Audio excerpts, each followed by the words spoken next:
In today's video, I'm going to teach you how to add terms and conditions in Jotform.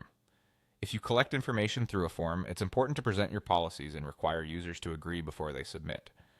Jotform makes this easy with a dedicated widget that displays a checkbox and links to your full terms. Start by opening your form in the Jotform form builder. You can use an existing form or create a new one. The process is the same. Once you're in the builder, look to the left side of the screen and click Add Form Element. This panel shows your standard fields, and right next to the Basic tab, you'll find Widgets. Click Widgets to open the gallery of specialized elements. In the Widgets search bar, type Terms and Conditions. You'll see the Terms and Conditions widget appear in the results. Click it to add it to your form, and it will drop in as a checkbox field.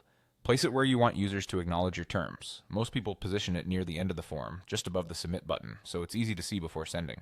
With the widget on the canvas, click it to select, then click the magic wand icon labeled Widget Settings. Here you'll customize two important items. First, the text field. This is the label that appears next to the checkbox. Keep it clear and concise, such as I agree to the terms and conditions. Second, the URL field. Paste a public link to the full document your users need to read. You can link to the terms page on your website, a Google Docs share link, a PDF hosted online, a file uploaded through Jotform's PDF upload link, or any other public URL. Make sure the link is accessible to anyone filling out the form and that the content is up to date. Finally, confirm that the checkbox is required. Often this is enabled by default, but it's worth checking. Click the widget and toggle Required to On. When required, respondents cannot submit the form until they check the box, which helps you capture explicit consent.